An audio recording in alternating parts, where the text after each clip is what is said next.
Assalamualaikum warahmatullahi wabarakatuh. Perkenalkan, saya Siti Masita, BP 1911311041, Fakultas Keperawatan Universitas Andalas. Dalam video ini, saya akan melakukan penilaian Ballot Score. Pada New Ballot Score ada dua komponen yang dikaji, yaitu Neuromuscular Maturity atau kematangan neuromuskular, kemudian yang kedua ada Physical Maturity atau kematangan fisik. Untuk pemenuhan tugas keperawatan anak 2. Selamat menyaksikan.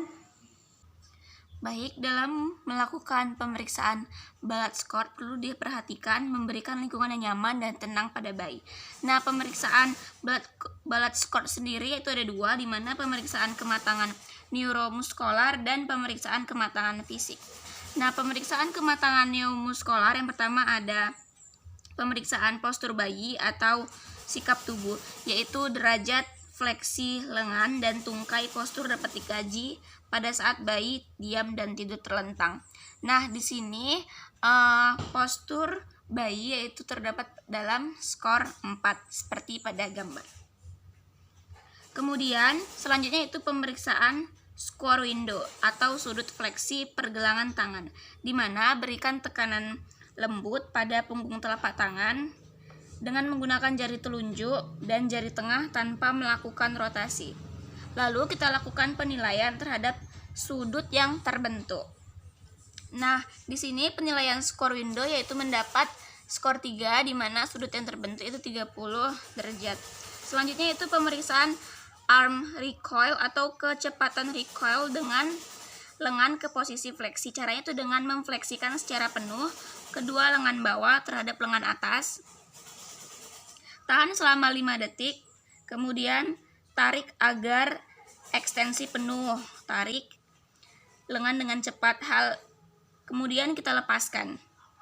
Hal yang dinilai adalah kecepatan dan intensitas recoil ke posisi fleksi, di mana jika kembali ke posisi fleksi, maka diberi nilai skor 4. Nah, di sini bayi yaitu dia kembali ke posisi fleksi. Jadi skornya 4. Lalu selanjutnya itu pemeriksaan popliteal angle, di mana sudut pada lutut. Caranya itu memfleksikan tungkai bawah ke paha. Kemudian fleksikan paha ke perut. Pada saat ibu jari dan telunjuk menahan lutut, ekstensikan tungkai bawah dengan telunjuk dengan menggunakan tangan yang lain. Perhatikan sudut di belakang lutut atau sudut popliteal. Jika sudut yang terbentuk kurang dari 90 derajat, beri nilai 5. Sudutnya di bawah tungkai sebelah sini, ini namanya sudut popliteal. Nah, di sini pemeriksaan popliteal angle anak mendapatkan skor 4, yaitu sudut yang terbentuk 90 derajat.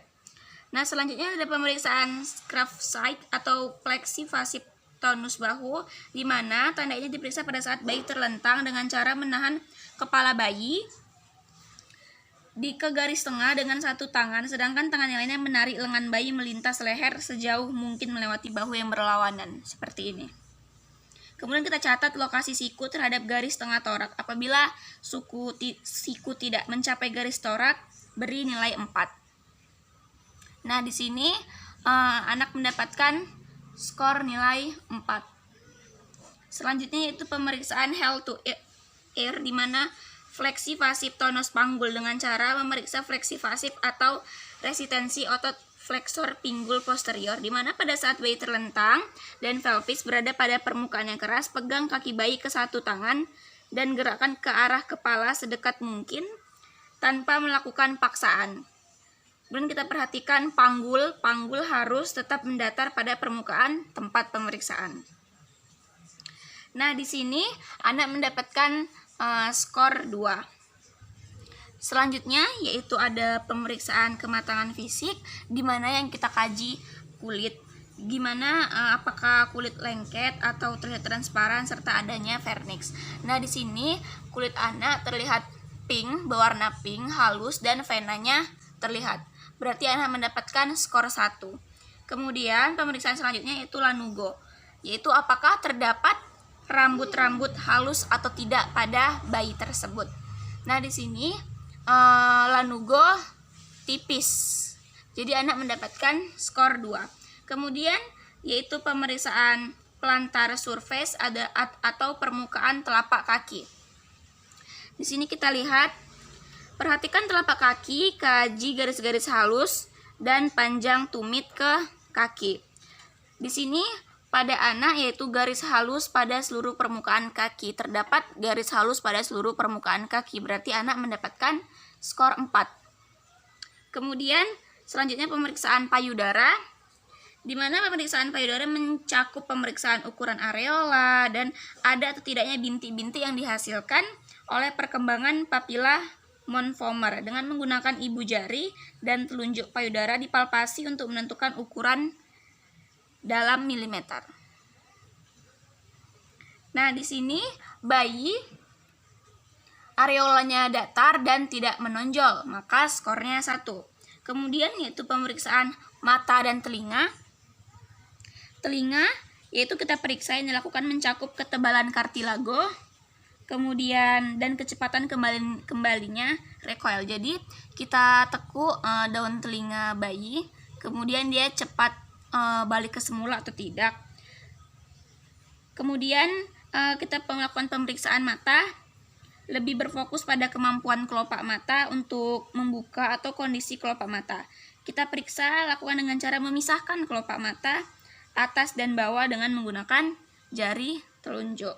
Nah, di sini pemeriksaan mata dan telinga pada anak yaitu pinna melengkung sempurna, lembut, recoil kembali cepat, dan kelopak mata membuka. Jadi skornya adalah 2. Selanjutnya yaitu pemeriksaan genitalia. Nah, bayi tersebut yaitu perempuan, di mana kita perhatikan labia minora dan mayora dan ukurannya. Nah, di sini seperti yang kita lihat, labia mayora bayi besar dan labia minora kecil. Berarti anak mendapatkan skor 3. Nah, setelah selesai memeriksa keadaan anak, kemudian jangan lupa kita dokumentasikan. Baik, terima kasih atas perhatiannya. Mohon maaf atas segala kesalahan. Assalamualaikum warahmatullahi wabarakatuh.